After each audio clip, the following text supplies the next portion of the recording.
This is AP Calculus AB Solutions to Final Number 3 Free Response Questions. For part A on number 1, we are trying to approximate the rate at 5.5. And notice at 5.5 we don't have any value, so we're using 4 and 7 to approximate that rate. So that rate, L prime of 5.5, this will be approximated by, we're going to take 150 and subtract 126 using those two numbers. 150 minus 126. And all of that is going to be divided by the t, so 7 minus 4, 7 minus 4. And that is going to equal, it's going to be 24 on the numerator and 3 in the denominator. And that's just 8. And we do need to indicate units. So our units are going to be LT, and then it's prime, so then divided by hours. If it was L double prime, it's LT divided by hours divided by hours. You always divide by this many times. 1, 2, whatever, many times. All right, so this is going to be people per hour. Perfect. Part B, trapezoid rule. Average number of people. Okay, so there's two parts here. Trapezoid means we're going to find average in between the coordinates. So it's for the first 4 hours. So that's 1 interval, 2, 3. So it says 3 subintervals. That's good. And first 4 hours, that makes sense with the table. Okay, so we need to find the distance in between these. So distance here is 1, distance here is 2, distance here is 1. And we're going to multiply this distance by the average of these two numbers. So the average of 120 and 156, that's going to be subtract 36, 18 is half, and then add 18 to 28, so that's 138, 138. And if you don't believe me, you can check with your calculator. Let's move over here.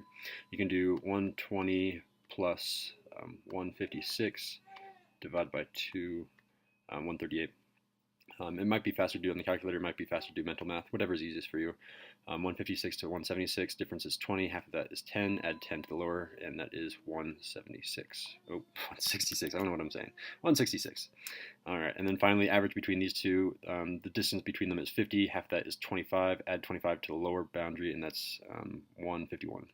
151. Cool, then just multiply those numbers, and be careful because we have to find the average, so we have to divide by however many hours there are. So you're going to do 4 minus 0 for your fractions. So 1 over 4 minus 0, that's going to be multiplied by distance minus average. So 1 times average, sorry. 1 times 138, so that's just 138. Or maybe I could just write out what I'm doing. Times 1 plus 166 times 2 plus 151 times 1. You do need to show at least this amount of work to get credit on the AP test. You can't just jump right to the answer. Okay, so now I'm going to use my calculator because mental math is going to fail me. 138 plus 166 times 2 plus 151, and that's going to be divided by 4. And we get 155.25. 155.25. And coming back here, average number of people. We don't have to indicate units here, but I'm just going to because sometimes they do ask that, and it is good to know. If it's the average of the number of people waiting in line, your units are going to be people waiting in line, so it's just people.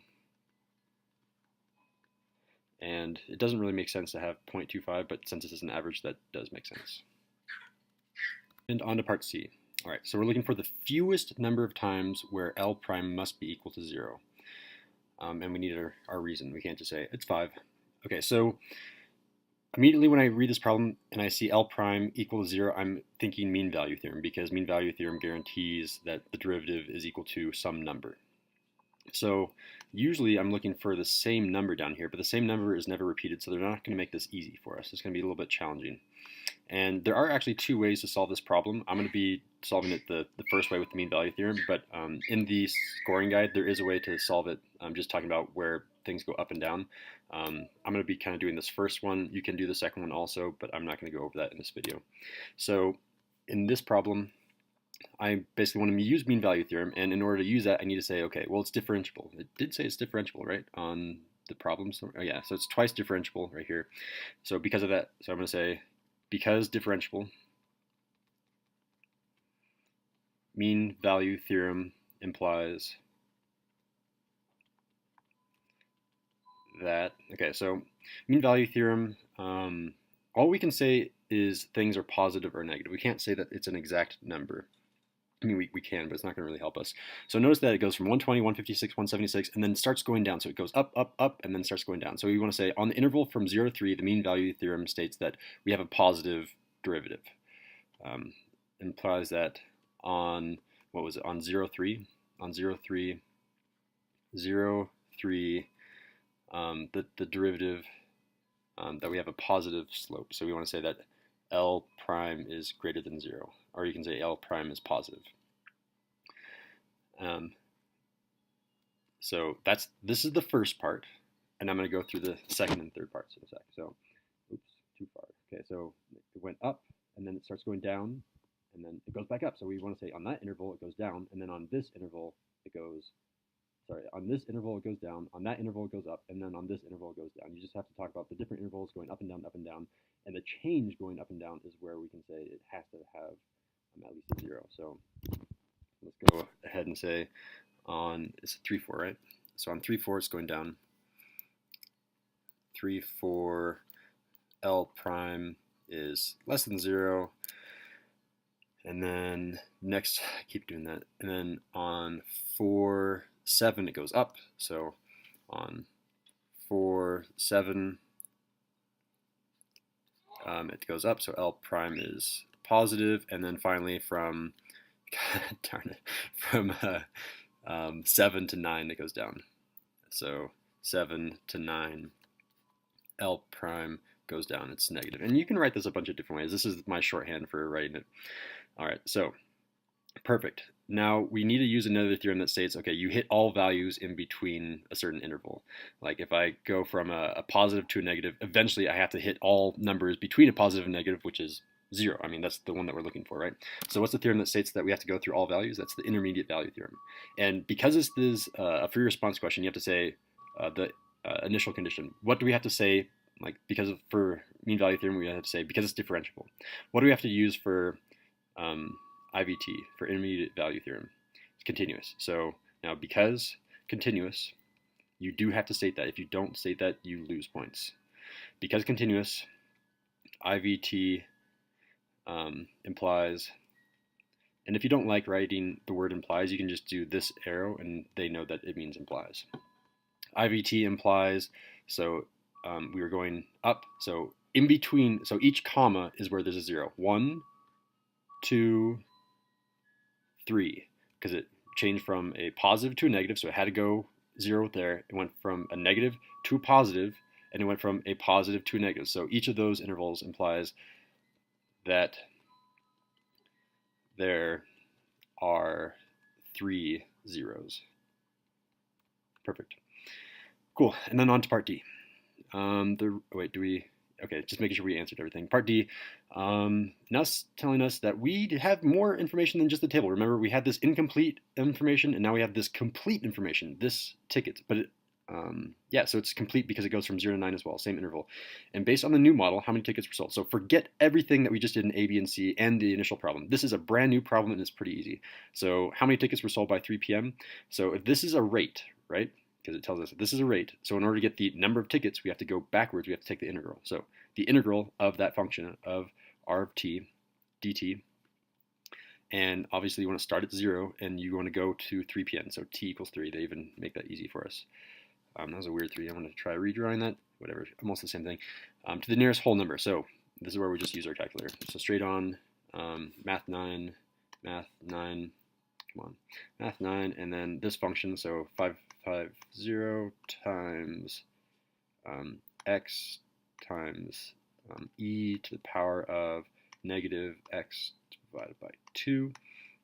Cool. So that's the function with respect, to x from 0 to 3.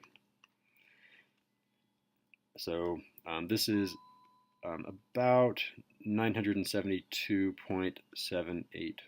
Oh, okay. Nearest whole number, so that means that our answer is 973. What are units? We're talking about tickets here, so tickets.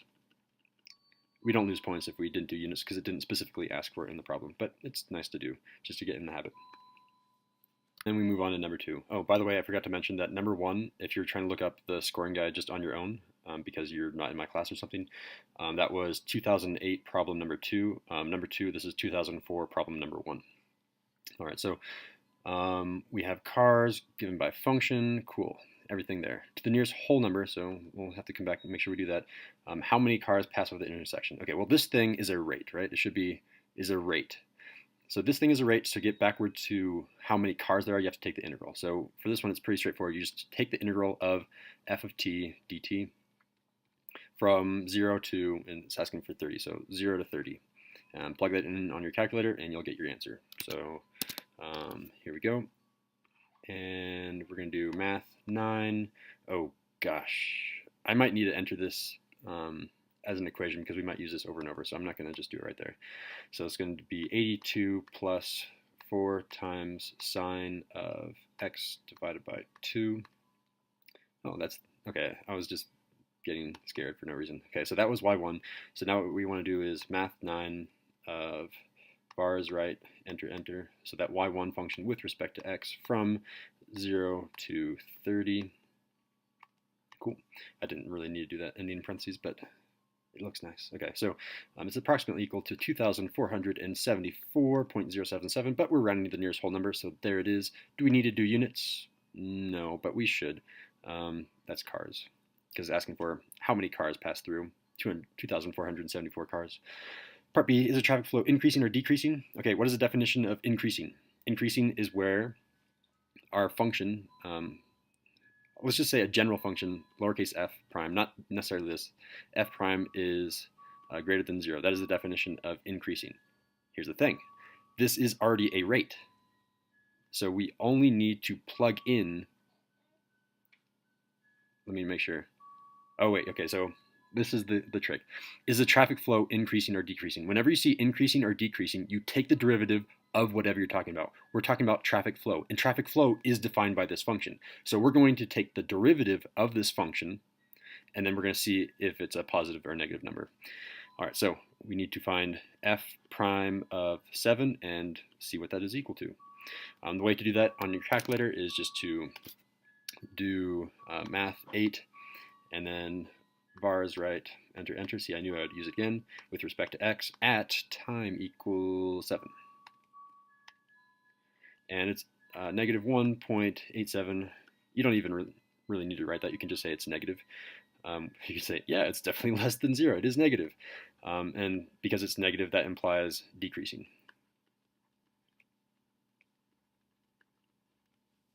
On to part C. What is the average value of the traffic flow? Okay, so average value of anything is going to be a fraction from n to start, so n minus start, 15 minus 10, 15 minus 10 of the integral of 10 to 15, start to end, of whatever you're trying to find. Average of traffic flow.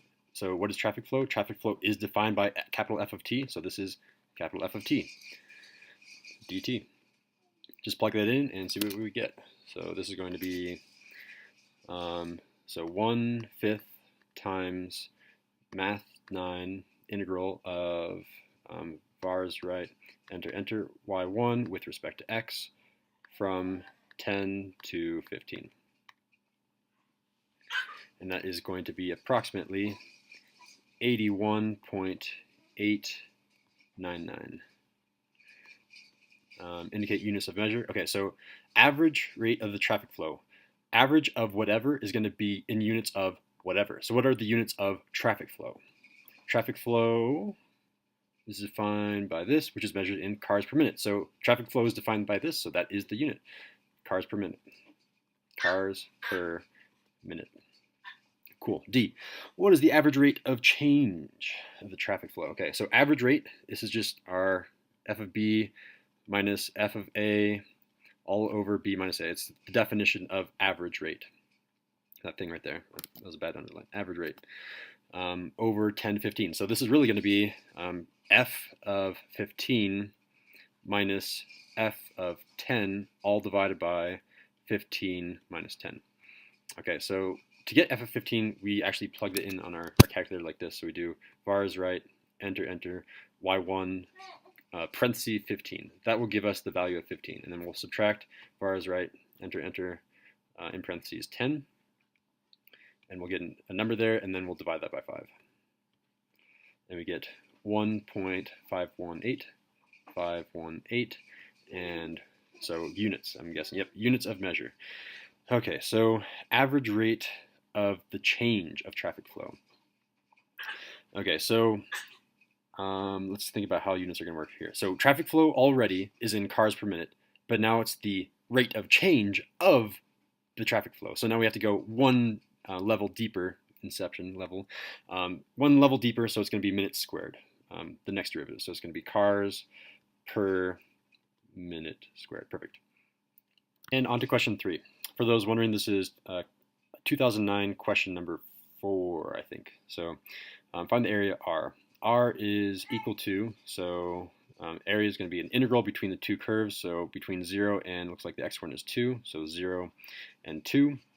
And then do the one on top minus the one on the bottom. One on the top is a straight line, so the 2x, that's a linear one, so 2x minus x squared, then all of that dx. Okay, cool. So just straight on antiderivative. When you take the antiderivative of 2x, that's going to go x squared, and antiderivative of negative x squared is going to be x cubed over 3. Don't forget the minus sign. And then that's going to be evaluation bar between 0 and 2. All right, so now this is going to turn into, when I plug in 0 to both of these, I'm going to get 0 minus 0, so don't worry about 0, just plug in 2, and that'll give us our answer. So this is going to be 4, because 2 squared is 4, and then 2 cubed is 8, so minus 8 thirds, minus 8 thirds. And I need to change this so it has like denominators, so this is going to be 12 thirds minus 8 thirds, and that's going to be equal to 4 thirds. And on to part B. So we have, okay, this is a slight change from the original problem. The original problem looks a little bit different, of course. We just need to not evaluate when r is rotated around the horizontal line y equals 7. So y equals 7 is going to be up here somewhere, which means this used to be the bottom function, but because it's being rotated around this line, it's now the top function. Again, it doesn't really matter. I don't think you lose points if you mix up the top and bottom with this type of problem, because you're squaring both, and it'll come out positive regardless, I think. So let's go ahead and do this. So I'm going to do the top function, which is now the bottom function, which was x squared. So it's going to be the integral between, obviously, between 0 and 2 first. Don't forget the pi outside, because everything is going to be circles, I guess, so pi is going to be involved in this. And then the outer function is going to be x squared, and then we have to subtract 7. All of this thing is going to be squared. And then we need to subtract the inner circle. The inner circle here is going to be this 2x function, so 2x squared, and then all of that multiplied by dx. Perfect. All right, and we don't need to evaluate. Perfect. And C. Now we have cross sections perpendicular to the y-axis. I wonder how many of us caught that. It's not the x-axis. That means if it's perpendicular to the y-axis, we need to change everything. So I'm tilting my head now, and you can't see that, but now this is the top. This is the left. This is down. This is to the right. I'm tilting my head, and I need to rewrite those in terms of x. So like this one was y equals. Now we need to write x equals. X equals, that's pretty easy, just divide both sides by 2, 1/2 y. And then this one, to solve for x, x is equal to technically plus or minus the square root of y, but we know that it's going to be in the top part, so it's going to be positive, so don't worry about the negative. It's just square root of y. All right, and then we need to do the top minus the bottom, so the top one is this square root function now. So just making sure I got the positive right. Yeah, okay, so square root of y minus 1/2 y. So it's going to be the integral, we'll talk about the limits or the boundaries in a sec, square root of y minus 1/2 y, or y over 2, whatever you prefer. This whole thing is the side of a square, so we square that, and it gives us the area of the square, and then multiply by the thickness of each square, which is dx. So we have basically everything set up. We don't need a pi because these are squares, they're not circles. We don't have the bounds yet, so the bounds. Now we're between this 4 and this 0, so between 0 and 4. Between 0 and 4. Perfect. Oh, wait, no, not perfect. It's not dx, we're with dy. There we go, dy from 0 to 4. Now that looks good.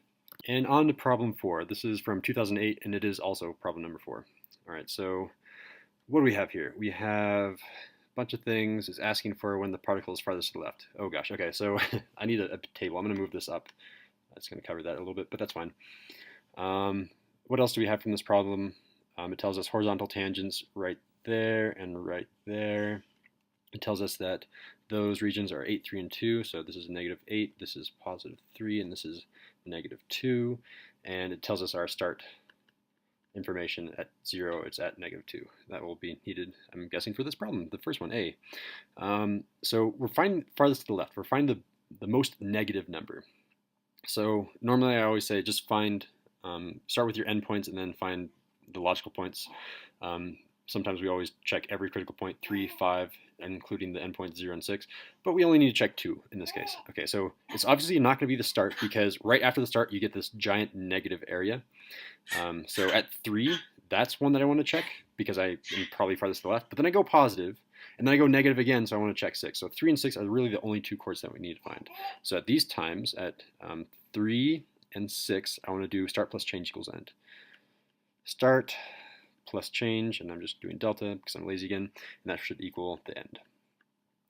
All right, so the start in this case is always at -2, -2, -2. This is a graph of velocity, which means we're taking the integral of velocity to get to position. So between, it always says time equals 0, so 0 to something, and that something is 3 and 6. So 3 and 6 of velocity, v. I'm going to be lazy and not do the rest of the notation. So the integral between 0 and 3, and it gave it to us, it's -8. So this is -2 minus 8. So this, I'll just write this out again. This is -2, that was our start, -8 because it told us that this region is -8, and that will give us -10. Okay, here, it's -2, and then from 0 to 6, so I need to add all of these. -8 plus 3 is -5, -5 minus 2 is -7, so -7, and you can already tell just from here that we that time equals 3 equals equals the winner. It is the winner. It is the farthest to the left. This is -9. So this one is the farthest to the left. So and it's finding both the time and position. So we'll say at t equals 3, position is farthest left at x equals -10. For part B, it's asking how many times is the particle at x equals 8. So as soon as I see this, when I'm looking for a certain position, I'm thinking IVT, intermediate value theorem. It tells us that we have to hit a point at a certain time. And from a table, that's pretty easy, but they gave us a graph. So I'm going to generate a table. And it's for the points that I know. I know that point, this point, this point, and this point. So I have 4 values I need to find. So x of 0, x of 3, x of 5, x of 6. And I'm going to do that on the graph first, and then I'll come back and copy them down. At 0, I'm at my start position. I'm at -2. All of these, maybe I should do these in a different color. All of these are the positions. So I'm at -2. And then at 3, I went down 8, so now I'm at -10. But then I go up 3 to get to 5. So up 3 gets us to -7, and I go down another -2, and I get to -9. So those are all the positions. How do I write that out formally? So x of 0 is equal to -2. X of, is it 3? Oops. X of 3 is -10. So 3 is -10. Then x of 5 is -7. X of 5 is -7, and 6 is -9. X of 6 is equal to -9. Give me a sec. And I'm back. Okay, so what we want to say is in each of these intervals between 0 and 3, between 3 and 5, and between 5 and 6, the direction never really changes because, and that's pretty clear, because the velocity is always negative. It doesn't go positive or negative before it hits 3. It always goes in the same direction, and it's also continuous. It's continuous because we said that it's differentiable. In order to be differentiable, it has to be continuous. So on each interval, 0, 3, 0 to 3, the next interval is from 3 to 5, 3 to 5. Next interval is 5 to 6, so, and 5 to 6. The particle's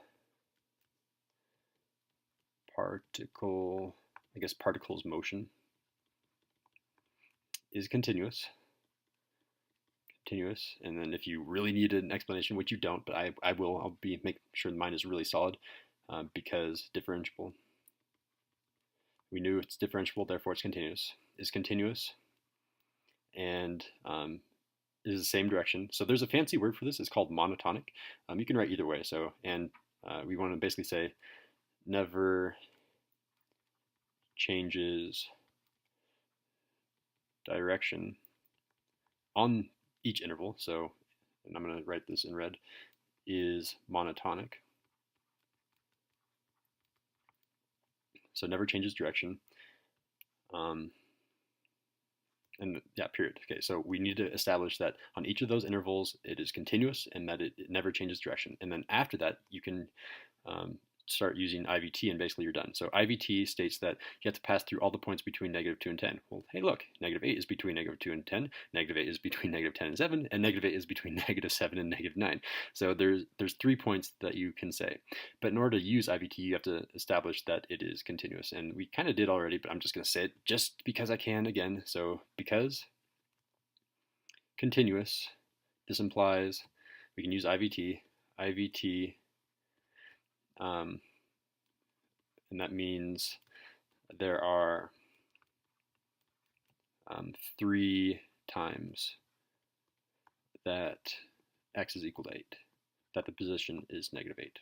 Perfect. Okay, so moving on to part C. I know that was a lot, and you don't have to write everything in there. You basically just need to say, okay, those 3 intervals are continuous and never change, and we can use IVT, and IVT states that there are 3 times. I wrote it all out in words, but there are more shortcuts to write there, I guess, if you want. So is the speed increasing or decreasing from 2 to 3? Where's that? 2 to 3. Okay, so that's looking at that interval right there. Whenever you're talking about speed and not just velocity, you're looking at both velocity and acceleration. So we need to find both of those. So velocity is what? Velocity is obvious. This is a graph of velocity. So height is negative here. Velocity is negative. I'm just going to be lazy and write that. And what about acceleration? Oops. Acceleration is the slope of velocity. So the slope here is always positive. So acceleration is positive. Remember, if both of these are the same side, same sign, the speed is increasing. If they're opposite signs, like they are in this case, it is decreasing. So this there implies that the speed is decreasing. And if you want, you can make a note that A is really V prime or slope on the graph that was given. But that's really all you need to say. During what time intervals is the acceleration negative? Okay, this is even easier than part C. So acceleration, because acceleration is equal to the derivative of velocity. We're just looking for, I don't even need to write that out. I'm just going to say, where is the slope of the graph negative? So the slope is negative between 0 and 1, and then it goes to a positive slope. So 0, 1. How many more do we have? Oops. Go this way. Then it's positive, positive, positive, negative, negative, negative. So it's just the other intervals from 4 to 6. It's all negative there. 0, 1, and I just forgot what it was. 4 to 6. There we go. And 4 to 6. And then you can say because v prime is less than 0, or you can write out is negative. Moving on to number 5. By the way, 4, 5, and 6 for this final number 3 were all taken from 2008. So this is number 5 from 2008. Slope fields. It's been a while. Let's see how to do this. So immediately when I see this equation, I notice that x is squared, which means -1 and +1 will have the same exact slopes for those 3 points and these 3 points. So that will match this, this will match this, this will match this. This is the only one that's going to be a little bit different. So you literally just take the x and y coordinates and plug them in and see what the slope is roughly. So I'm just going to start right up here, top left. This can be x is -1, -1 squared. So don't worry about the x coordinate, only worry about the top. The y coordinate is 2. 2 minus 1 is 1. So the slope of 1 looks like that. Okay, this has a y coordinate of 1. 1 minus 1 is 0. So slope of 0 looks like that. And this is y equal to 0. 0 minus 1 is -1. So it looks like that. And again, these mirror it, or they don't mirror it. They are exact copies of each of them. I could draw that a little bit better. There we go. Now this is the one that's going to be a little bit different. So now we actually have to take into account what x squared is doing. So in this spot, we have x is equal to 2, so it's going to be divided by 4 in this case, and y is 2. So 2 minus 1 is 1. 1 divided by 4, so 1/4. Oh gosh, that's like a really, really not very steep slope. So at this point, now x is still 2, so I'm still dividing by 4. I'm dividing by 4 for all of these. Y now is 1, so again, it's going to be 0. And this one is y equal to 0, so it's going to be a negative 1/4. And it's going to look like that. And they don't care exactly what's going on here. As long as you make sure that it's not steep, it's definitely less than this one, and it's negative, you got the points. All right, moving on to part B. Particular solution. Oh gosh, this guy is going to be long. I might need to move this one down. There we go. Particular solutions take a lot of space, and it gives us our initial condition. So again, there are 4 steps for a particular solution: separate, integrate, evaluate, and isolate. To get, I think this one is worth 6 points. I can double check that over here. Yeah, this one is 6 points. And notice that you get 5 out of the 6 points if you do everything aside from isolating for y, like I've been saying. So for this one, we need to first separate. So step 1, separate. And I guess we need our equation. There it is. So dy dx, let me just screenshot that so I don't have to screenshot that. There we go. So I don't have to copy it down. Maybe I'll move a little bit faster. What am I doing? There we go. So that was our original equation, and we are going to separate. So I'm going to keep all the dy's on the left. So it's going to be 1 over y minus 1 times dy. I divided both sides by y minus 1, and I'm going to multiply both sides by dx. So this dx is going to come up here, and it's going to be equal to 1 over x squared dx. Cool, that was step 1. I'm going to do step 2 right below that, so I have lots of space in case I need it. Second step is to integrate. So throw down those integral signs.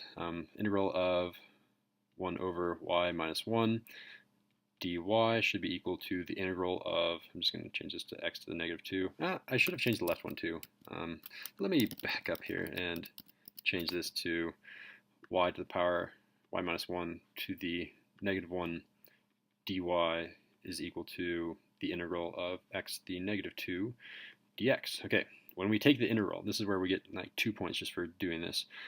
This one, do we need taxman? Remember taxman, we look at du. U is y minus 1, du is just 1, so we don't need taxman. This is going to be the natural logarithm, absolute value of y minus 1 and absolute value. And if you don't know how I got that, whenever you have the integral of 1 over x, like that, that's always equal to natural log of x, natural log of absolute value of x, rather. And it's the same thing, only the x was changed to a y minus 1. For this one, integral of x to the negative 2 is going to be integral of x to the go up a power to the negative 1 divided by negative 1. That's just a negative x to the negative 1. And don't forget our plus c. All right, that was 2 points right there, I believe. And on to step 3. Again, if you don't know how to solve these, or if you're running low on time, go ahead and just do step 3, which is to evaluate, which means plug in x equals 2 and y equals 0 into here. Just change that y into a 0, change that x into a 2, and you get another point. I'm not going to evaluate quite yet because it's going to change how to solve to step 4. So I'm skipping ahead to step 4. Step 4, which is to isolate, kind of, and I'm going to try to solve for this y. So to solve for this y, I need to take both sides to the power of e. So what I'm really doing here, I'll draw this and erase it, or I can just leave it, I guess. It's e to the power of all of this is equal to e to the power of all of this. When I do e to the power of natural log, I'm just left with whatever was inside the natural log. So when I isolate, I have the absolute value of y minus 1, and that is going to be equal to e to the power of negative 1 over x. I'm going to leave it like that. I'm changing it back to the form, plus c. Perfect. All right, how to change this? So in order to get rid of the absolute value, you have to do plus or minus on this side. So we have y minus 1 is now equal to plus or minus, how am I going to write this? I want to write this as e to the negative 1 over x times e to the c. And I'm going to do 2 things in this next step. So obviously I'm going to add the 1 to both sides, which is easy, but I'm also going to flip-flop these, associative property of multiplication. I'm going to make this e to the power of c first. So it's going to be plus or minus e to the power of c first, and then that's going to be times e to the power of -1 over x. And don't forget that we added that 1 to the other side as well. So why did I switch these two? The reason is everything that we don't know is contained in that little block. So we can solve for that little block in a sec. So that was step 4. We're done with step 4. Right now we're moving backwards to step 3, which is to evaluate. Evaluate, which means I'm plugging in everything. And I'm going to say that giant thing, I'm just going to leave it as a square. My variable is square. So y is equal to square, which we don't know, times, well, I guess I should be writing y because we know what y is. Y is 0. X is 2. So I'm going to say 0 is now equal to box, don't know what box is, times e to the power of -1 over x is 2, so e to the -1/2 plus 1. Cool. Now we can solve for what box is equal to, and I'm laughing because I should have left the 1 on the other side, but whatever, we completely isolated it here, so I'm going to move it back over, so -1 is equal to box times e to the -1/2, and finally divide both sides by e to the -1/2, and you're left with box is equal to -1 over e to the -1/2. Cool, we found what box is equal to, so I'm going to come back to this original part and write our final answer. So y is now equal to, that box is this thing, so it's -1 over, okay, this is kind of dumb, so let me come back here for a sec. This thing, since it's e to the power of -1/2 on the bottom, I can just move it to the top, and it's negative e to the positive 1/2 now. That's how negative powers work. It goes back up to the top. Hopefully we remember that. So now, rewriting it with this is negative e to the 1/2, and that's going to be times e to the -1 over x plus 1. And I can simplify it if I want, but right there is our final answer. You get full points for getting to that point. You can simplify it because when you have same bases, you can treat that as negative e to the power of, and then you add the bases, so it's 1/2 plus this negative. Okay, so if it's plus a negative, it's really minus 1 over x plus 1, so you could write this as well, but that form is fine. This form might help us for part C, and sadly in part C, if you could not do step 4 and 3, if you just evaluated, you probably would not be able to do part C. I wonder if you would, but I don't think so.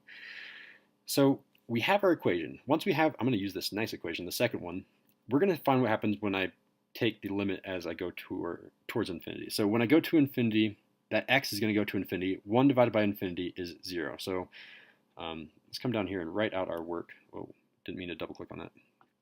When we write out our work, we say that, okay, taking the limit, yeah, as x goes to infinity of y, and that's going to be equal to this thing. So it's going to be negative e to the 1/2 minus 0, because 1 over infinity is 0, or the limit as you go towards infinity is 0, and then plus 1. So this thing now turns into negative e to the 1/2, e to the 1/2 plus 1. I guess I didn't really need to write that out. And you're done. I mean, you can write this in another form if you want. You can say it's negative square root of e plus 1. But either way, it's fine. I think once you, even if you get to this point right here, you probably get the full point for that. And on to the last problem, number 6. Again, it is from 2008. It is problem number 6. So line tangent. So that's going to be our y minus the y coordinate is equal to the slope times x minus the x coordinate.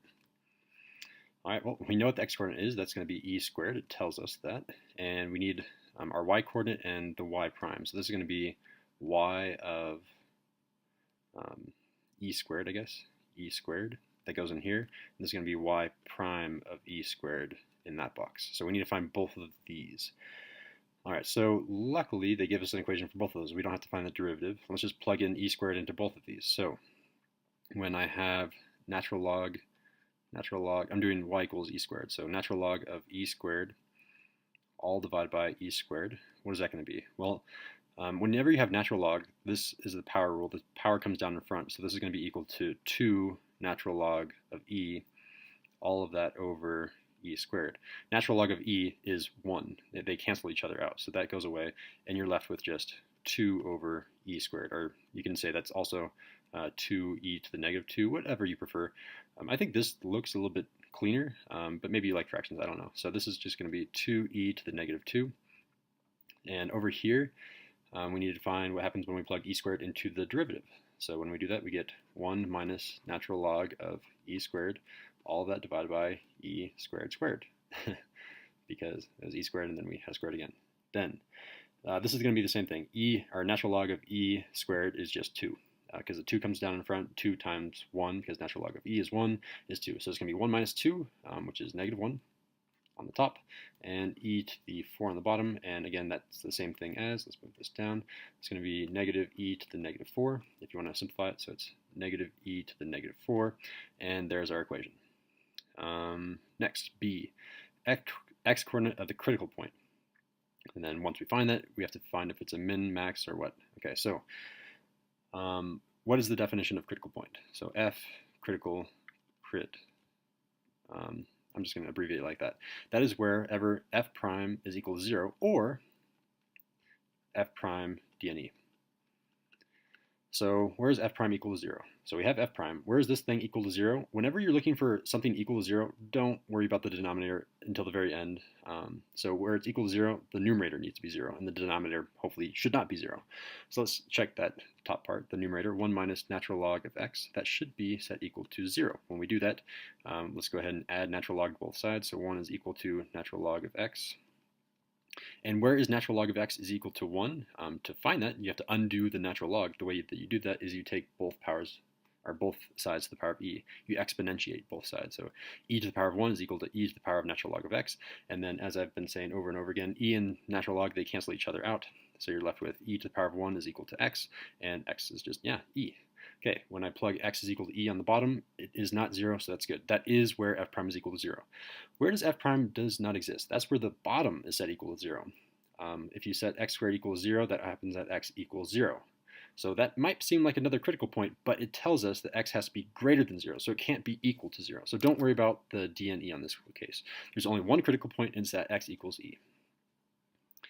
Now we have to determine if that's a relative min, max, or what. So for this, we're going to make our number line, and we're going to say, okay, at e, what happens? Does it go from positive to negative, negative to positive? Maybe something to itself. We'll see. So when we're still looking at the derivative here, because if it's a min or max, we have to look at the definition. F min is where f prime goes from a negative to a positive, and vice versa for x max.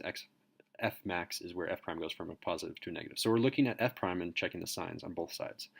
So e is about 2.7-ish. You can think of it as just 3. If you think of it as pi, you'll probably be pretty darn close to the answer. So a number on the left that's really good, let's try 1, and a number on the right, let's try, what's a good number? I don't know. E squared is probably nicer, but it doesn't really matter. Let's just say 3 for now. Okay, so when I do 1, natural log of 1, the definition of that is 0. So natural log of 1 is 0, so 1 minus 0 is 1, and then 1 over 1 is positive. All right, so 3. So it's going to be 1 minus natural log of 3. Well, we know that natural log of e was 1, so anything bigger than e should be a positive. So this thing is slightly positive, just barely positive. Or no, it's not positive. It's slightly bigger than 1. So 1 minus something slightly bigger than 1 is a negative. So it's a negative on the top, and then it's 3 squared on the bottom, which is 9, which is a positive on the bottom. Negative divided by positive is a negative. And it went from a positive to a negative, so it is a relative max. So x equals e is relative max. And then your rationale is because f prime goes from positive to negative. And you can abbreviate it like that. They'll know what you mean. And part C, we have exactly one point of inflection, find the x-coordinate. Okay, so what is an inflection point? Inflection point is where the second derivative, f double prime, has a sign change. So not only do we need to find the x-coordinate, we need to prove that it's also a sign change. We have a bit of work to do on this problem. All right, so first of all, what was f prime? F prime was 1 minus natural log of x. So I'll write this over here. F prime was equal to 1 minus natural log of x, all of that divided by x squared. that means when I do f double prime, I have to do quotient rule. Okay, so it's not that hard, but it is a bit of work. So quotient rule, maybe I shouldn't write f double prime quite yet. Quotient rule is this. It's going to be low d high. You always start low, but you end high. Minus high, end with the high, d low. And then that's all over low, low. I don't know why I did a cursive L. Low, low, or low squared. All right, that means that f double prime is equal to the following. So low is x squared. D high, so derivative of the top, derivative of 1 is just 0. Derivative of negative natural log of x is negative 1 over x. So, sorry, this is going to be multiplied by negative 1 over x. Okay, so that was the first part. That was low d high. And now that's going to be minus high d low. So high is 1 minus natural log of x. That is going to be multiplied by d high, or sorry, d low. So derivative of the denominator is 2x. And then from there, that is all going to be divided by x squared squared, which is just x to the fourth. Okay, just there, taking the derivative correctly of both, or of everything, is 2 points. And to get the third point, you need to simplify and set it equal to 0 and check that it does change sign. So still a bit of work. Here we go. Simplifying the numerator. So x squared over x, this is going to be a negative x there, negative x, and then, oh, do you see what's going to happen here? So I have an x in that first term, I have an x in that second term, and only x is in the denominator. I can just get rid of all the x, at least one x in the top and one x in the bottom. So this is now going to change from a negative x to a negative 1. And on the bottom, I'm going to have x to the power of 3. Got rid of an x on the bottom, got rid of the x on the top. So this x is now gone. So this is minus 1, and then I'm going to do minus, distribute this 2. This 2 is going to be distributed into each of these parts. So it's going to be minus 2. And then this negative is also going to be distributed into both these parts. So it's kind of weird. I should have written the 2x in front, but whatever. So it's going to be plus 2 natural log of x. So negative 2 plus 2 natural log of x. All right, so I think we might need a little bit more room. Let's move you down. And from there, we have a negative 3 plus 2 natural log of x, all of that divided by x cubed. Perfect. So now we need to set that equal to 0. When we set it equal to 0, you're really setting the top equal to 0, and hopefully the bottom won't also be 0 when you do that. So when I do that, I now have the equation negative 3 plus 2 natural log of x is equal to 0. I'm going to add 3 to both sides, and you're going to get 2 natural log of x is equal to 3. Divide both sides by 2. Natural log of x is equal to 3 halves. To get rid of natural log, you take both sides, you exponentiate both sides, and you're left with x is equal to e to the power of 3 halves. Cool. Still not done. We have to prove that it does change signs. So we have to look at our number line. We have to look at e to the 3 halves. So I know that e is about 2.7, so let's just say it was 3. So 3 to the power of 3 halves, well, 3 to the power of 3 is 27. 27 square root of 27 is a little bit bigger than the square root of 5, so it's a little over 5. So think of this guy as around 5-ish, and we'll guess really high and really low. So let's say like 10, and let's guess like 1. So from there, we need to see what happens when we plug into this second derivative. So what happens when we plug in here? And by the way, e to the power of 3 halves, when we plug it into the denominator, it's not 0, so we're still good. When we plug in e to the power of 3 halves, when we plug in something less than that, that means that this thing is going to be slightly less than e to the power of 3 halves. So that's going to be slightly less than, let's see, what's going to happen here. It's going to be e natural log of e to the 3 halves. Maybe I need to write out my work. So when I do 2 natural log of e to the 3 halves, that 3 halves is going to come down in front. So 3 halves times 2 is going to be 3. So it's going to be 3 times natural log of e, which is just 1. So it's going to be 3 there, but it's going to be slightly less than 3 because we did slightly to the left over here. So it's going to be slightly less. So it's going to be, let's just say it's like 2-ish. Let's just say that's 2. So negative 3, I'm running out of room here. Negative 3 plus 2 is a negative, and then the bottom is also going to, since we're always doing positive numbers, don't worry about the bottom, it's always going to be positive. So this is going to be a negative, because negative 3 plus 2. And then for similar reasoning, this is going to be positive just because we're doing a bigger number. If this is a bigger number, it's going to be negative 3 plus like 4 or something, which is a positive, divided by positive, which is a positive. Because it does change signs, it is in fact an inflection point. So the inflection point, maybe we can say our final answer, IP, is x equals, what do we say it was? E to the 3 halves. E to the 3 halves. Done. Let's box it so they can find it because there's a lot of messy work there. And find the limit as x goes to 0 from the positive side. Of course, if I went for the negative side, that wouldn't make sense because 0 is not in the domain of natural log. So for this problem, it really helps to know what the natural log graph looks like. Again, you're not allowed to plug in anything negative, but natural log of 1, so at 1 is equal to 0, so it crosses through there, and up here at e, it comes up to 1. With those basic facts, you can say, oh, yeah, I remember it goes like that. And it comes out here, and it technically goes up towards infinity forever, but it gets a decreasing slope. But notice here it has this vertical asymptote when you get closer and closer to 0 from the positive side, which is exactly what it's asking for. As I get closer and closer to 0, I get closer and closer to negative infinity. So that means when I look at f of x, I should be looking at f of x first. F of x is, let's go ahead and just copy you and bring you down here. So we're talking about what happens when I take the limit as I take that thing towards the limit as I go towards 0 from the positive side. Well, this thing we know, based on this graph, goes towards negative infinity. And this thing, when I get closer and closer to 0, gets closer to 0, closer to 0. Whenever you get closer to 0 and you're dividing by that number, the top number gets even bigger. So this is even bigger than negative infinity, which is still negative infinity. So this thing equals negative infinity, or I guess technically if you're being correct, you should say it does not exist because you don't actually approach any limit. You go towards negative infinity. In the answer key, though, it says both of these are correct. The one that I prefer is it does not exist. And that concludes the free response answers to final number 3.